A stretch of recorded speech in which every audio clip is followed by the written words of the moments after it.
کیا صحابہ ایسا کرتے تھے؟ صحابہ نہیں کرتے تھے. معلوم ہوا کہ واقعی ان کو یہ حدیث سے سمجھی نہیں, یا تو ان کا فہم غلط تھا یا پھر اس میں سے وہ نکلتا نہیں جو آپ کے فہم شریف میں آیا ہے.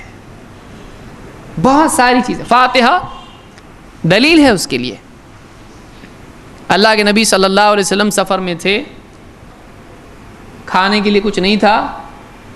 صحابہ آپ صلی اللہ علیہ وسلم کے پاس آئے, پوچھا اللہ کے رسول ہم اپنے اونٹوں کو ذبح کر دیں, کھانے کے لیے کچھ بھی نہیں ہے, اپنی سواریوں کو ذبح کر دیں, اب اور بچا تو کچھ بھی نہیں. آپ نے کہا ٹھیک ہے, اگر لگتا ہے صحیح تو کرو, تم اگر مناسب سمجھو تو کرو.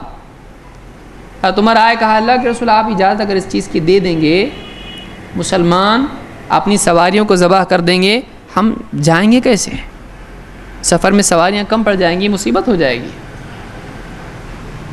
آپ ایسا کیجئے کہ سارے قافلے والے جتنے بھی ہیں ان کے پاس جو کچھ بچا کچا کھانا ہے, جو بھی ٹکڑا چھوٹا موٹا جو بھی ہے, جو بھی بچا کچا ہے, آپ سب کو جمع کیجئے اور آپ اللہ سے دعا کیجئے.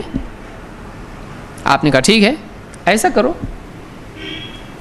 آپ مشورہ صحابہ کا مانتے تھے کہ اللہ کا حکم تھا آپ کو وشاورہم فی الامر, ان سے مشورہ کیجئے. تو صحابہ اگر کوئی رائے دیتے تو آپ صلی اللہ علیہ وسلم یہ نہیں کہتے میں نبی ہوں تم نبی ہو کیا, نہیں, آپ مانتے تھے بات کو. ان کی کوئی بات ایسی ہے جو آپ کو صحیح لگے آپ اس کو تسلیم کر لیتے تھے. آپ نے کہا ٹھیک ہے ایسا کرو, سارے قافلے میں سے سب کی روٹی کے ٹکڑے یہ وہ جو بھی ہے, کھجوریں جو بھی تھا, لا کے ایک چمڑے کا دسترخوان بچھایا. وہ لوگ دسترخوان پر کھاتے تھے. دسترخوان لائے, بچھایا اس کے اوپر اور سارا لا کے اس پہ ڈال دیا. ایک دسترخوان پہ مشکل سے آ جاتا تھا, ایک آدمی کے دسترخوان پر آ گیا ہو. اب صحابی کہتے ہیں آپ نے اس پر جو کہنا تھا کہا, سامنے رکھا اس کو, آپ نے جو کہنا تھا کہا اور کہا اس کو اب برتنوں میں اپنے بھر لو. صحابہ نے جتنے لوگ سفر میں آپ کے ساتھ تھے قافلے میں, سب نے اپنے برتن بھرے اور وہ جو تھوڑا تھوڑا تھا برتنوں میں بچا ہوا, اب جب بھرا گیا تو پورے برتن فل, اور سب کے برتن فل, اور جو رکھا ہوا تھا ویسے ہی باقی. لو فاتحہ کی دلیل مل گئی. ادھر ادھر کیوں جاتے ہو, بخاری مسلم میں ہے, فاتحہ کی دلیل ہے. سامنے رکھے نا, دعا کیے نا, بڑھا نا, ہم کیا کر رہے ہیں پھر؟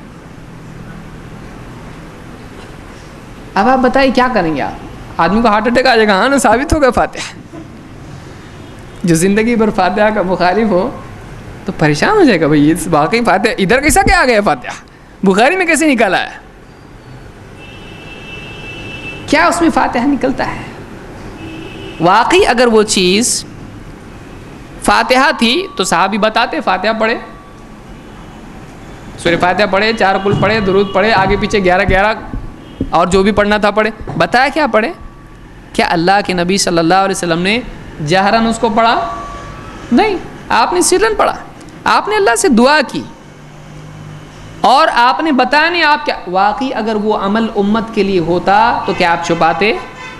آپ ایسے اذکار جو انفرادی ہیں آپ جہراً بھی پڑھ لیا کرتے تھے تاکہ امت سیکھے ان کو, تاکہ لوگوں کو معلوم ہو کہ آپ کیا پڑھ رہے ہیں.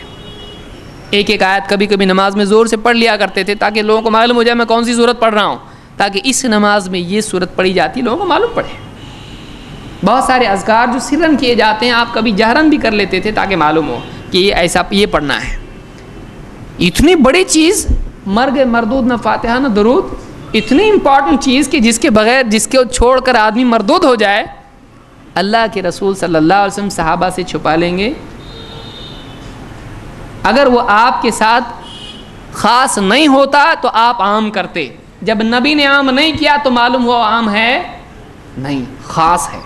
صحابہ میں سے بھی کسی نے کیا. بعد میں حضرت عمر نے کہا چلو اب کم پڑ گیا, اللہ اب میں بھی کرتا ایسا, میری رائے تھی وہ, اب میں بھی فاتحہ دیتا ہوں.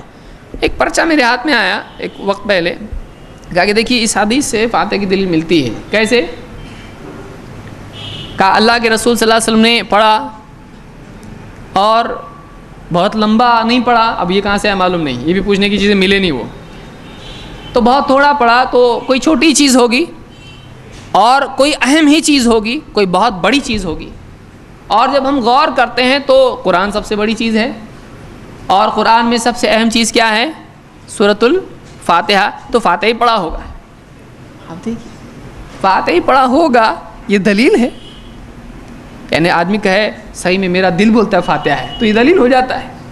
کوئی آدمی آ کے بولے نہیں میرا دل بولتا ہے کلمہ ہے لا الہ الا اللہ محمد رسول اللہ, تو کیا اس کی مانیں گے آپ؟ یعنی ایک انسان کا فہم دیکھیے گمراہیاں کہاں سے آتی ہیں. اور بعض اوقات ایسا ہوتا ہے کہ آدمی عمل گھڑ لیتا ہے پھر دلیل ڈھونڈنا شروع کرتا ہے, ایسا بھی ہوتا ہے. پھر ایسا آدمی ڈوبتے کو تنکے کا سہارا کہ اب اس کو اپنی بات ثابت کرنے کہیں سے بھی دلیل لانا شروع کرتا ہے, جس میں سے جو اس میں سے نکلتا نہیں وہ بھی ثابت کرنا شروع کر دیتا ہے. یہ ساری بیماریاں کیوں؟ یہ کیوں ہوتا ہے ایسا؟ یہ اس لیے ہوتا ہے کہ ایک آدمی دین کو واقعی جیسا سمجھنا چاہیے ویسا نہیں سمجھتا ہے. وہ اپنے فہم کو دین پر حاکم بناتا ہے. جو میں سمجھا وہی دین ہے. قرآن کی آیت یہی ہے, حدیث کا یہی مطلب ہے جو میں سمجھا.